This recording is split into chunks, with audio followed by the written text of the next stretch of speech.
Bon mercredi à tous, j'espère que vous allez bien. J'espère que vous avez passé une bonne semaine à date. Hey, il reste avec aujourd'hui et la semaine prochaine 2 mercredis. Donc, on peut aller allumer une 3e chandelle. Et voilà. Donc, un seul mercredi avant Noël.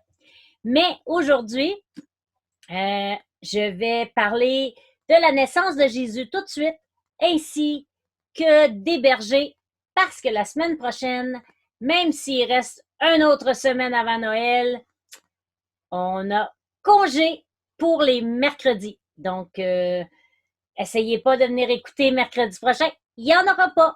Alors, je me permets d'allumer ma 4e chandelle, étant donné qu'on est en congé la semaine prochaine. Et on va continuer sur le sujet que je viens de vous dire tout de suite après ceci.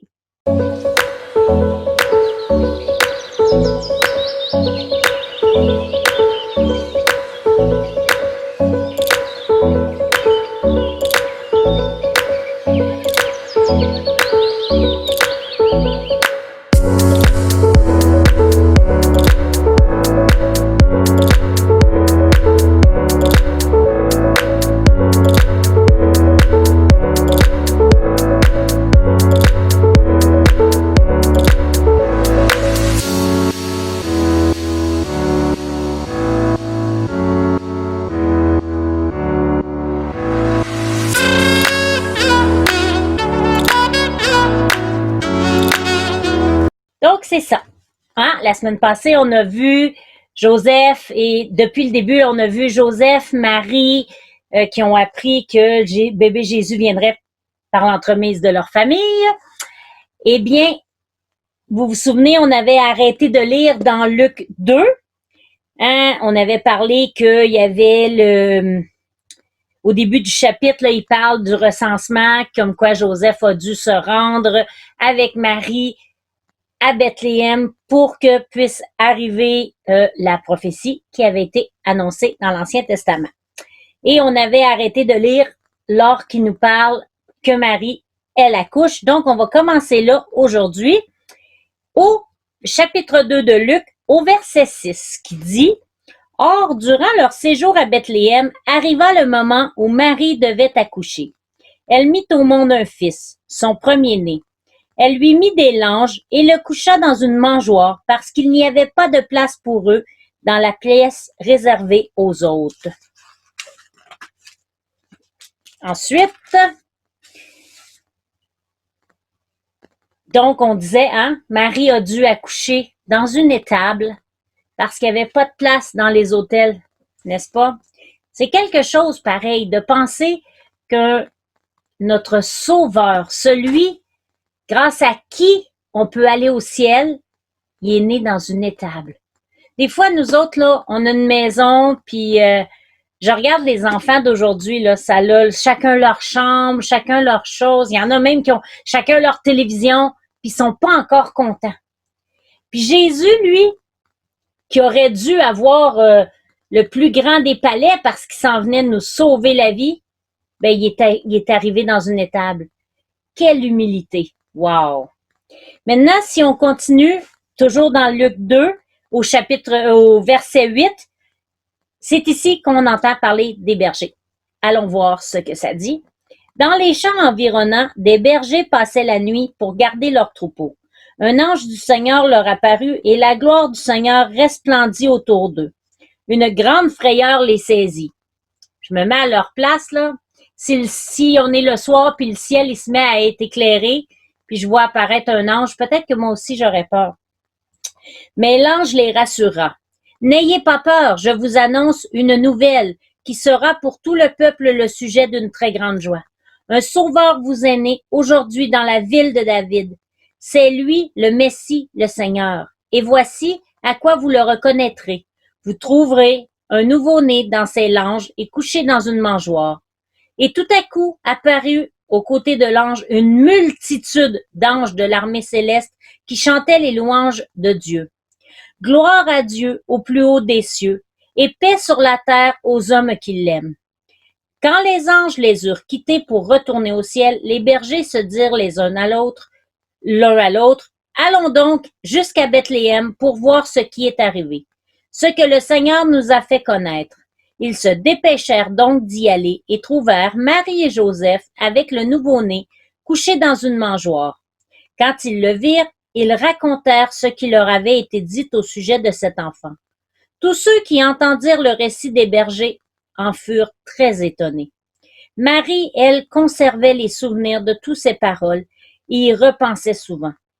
Les bergers s'en retournèrent, louant et glorifiant Dieu au sujet de tout ce qu'ils avaient vu et entendu. C'était bien ce que l'ange leur avait annoncé. Wow! Quelle obéissance, hein? Parce que les bergers, là, ils auraient pu arriver puis dire voyons donc, là, on n'a pas le temps, on s'occupe de nos troupeaux, puis non, non, non. Ils se sont regardés puis ils ont dit pourquoi on n'irait pas voir si c'est vraiment vrai ce que les anges viennent de nous dire. Et à leur grand étonnement, ils se sont rendus compte que c'était vrai. Ils ont donc pu faire la connaissance de leur Sauveur. Wow! Merveilleux, n'est-ce pas? J'aime beaucoup, beaucoup, beaucoup le temps de Noël. Parce que je me dis, oui, c'est beau, là, le sapin, là, comme derrière moi, les décorations, les lumières, toutes ces choses-là, c'est merveilleux. Hein, les cadeaux qu'on s'échange, le temps en famille qu'on passe, même si cette année, ça va être un petit peu différent. Heureusement que la technologie est là justement pour qu'on puisse se rencontrer les uns les autres. Hein, pour ceux qui peuvent pas se déplacer, peuvent pas rencontrer leur famille. Mais au-delà de tout ça, moi, ce que j'aime me rappeler à Noël, là, eh ben, c'est justement que mon Sauveur est né. Oui, c'est vrai que dans l'agenda, dans le calendrier, là, le Jésus, là, sa date de fête, là, c'est pas le 25 décembre, là, puis so what? On a décidé un jour que le 25 décembre servirait à reconnaître qu'un jour, un Sauveur nous est né. C'est ça qui est merveilleux dans le fond. C'est pas que ce soit le 25 décembre ou que ce soit n'importe quand.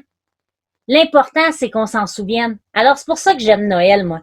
Parce qu'à chaque année, quand arrive Noël, au-delà de toutes les décorations, comme je disais tantôt, ben, je me souviens que Jésus, il est né et qu'il est venu. Pourquoi? Pour me sauver. Il aurait pu dire, moi, je veux pas y aller sur terre, puis je veux pas faire ça.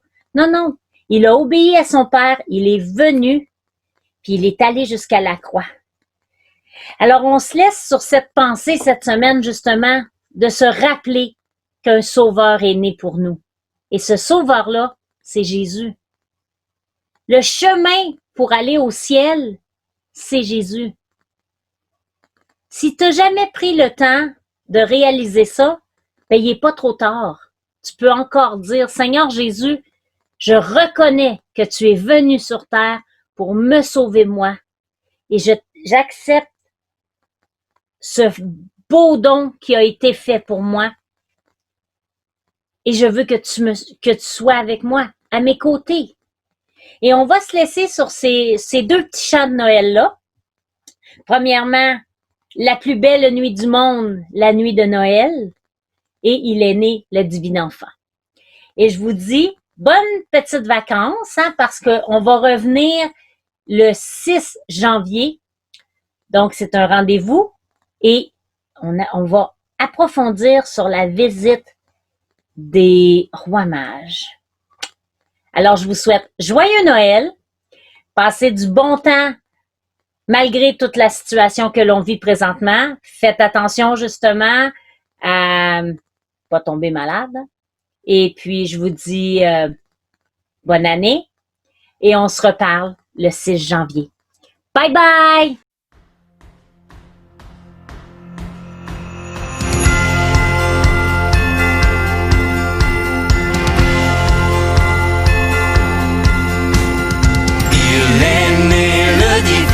Enfant, jour de fête aujourd'hui sur terre, il est né le divin enfant, chantons tous son avènement, il est né le divin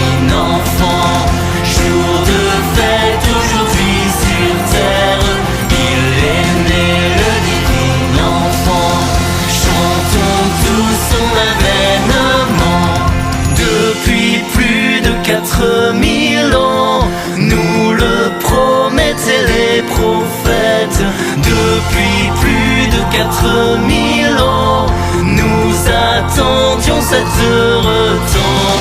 Il est né le divin enfant, jour de fête aujourd'hui sur terre.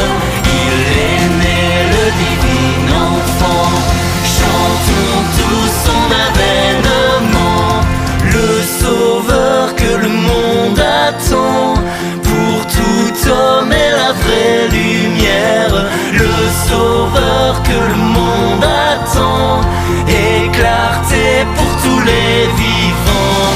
Il est né le divin enfant, jour de fête aujourd'hui sur terre. Il est né le divin enfant, chantons tous son avènement. De la crèche au crucifixion, Dieu nous livre un profond mystère. De la crèche au crucifixion, il nous aime inlassablement.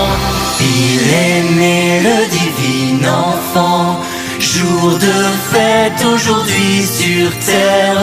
Il est né le divin enfant, chantons tous son avènement. Il est né le divin enfant, jour de fête aujourd'hui sur terre.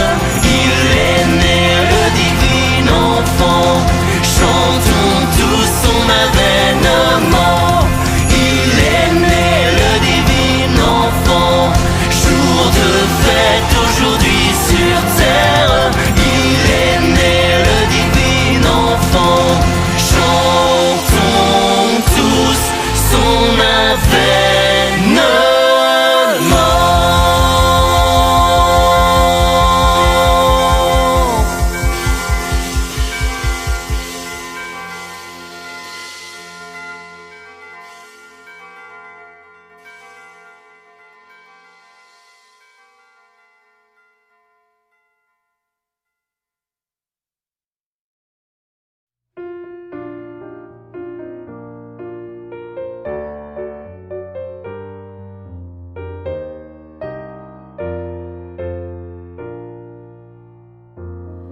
La plus belle nuit du monde, c'est cette nuit de Noël, où des bergers étonnés levèrent les yeux vers le ciel. Une étoile semblait dire: suivez-moi, je vous conduis. Il est né cette nuit. Glory, glory, hallelujah. Glory, glory, hallelujah. Glory, glory, hallelujah. Chantons, chantons Noël. Ils ont suivi cette étoile sur les chemins de Judée et des quatre coins du monde, d'autres les ont imités. Et ce chant, comme une source, a traversé le pays. Il est né cette nuit. Glory, glory, hallelujah. Glory, glory, hallelujah. Glory, glory, hallelujah. Chantons, chantons Noël. La plus belle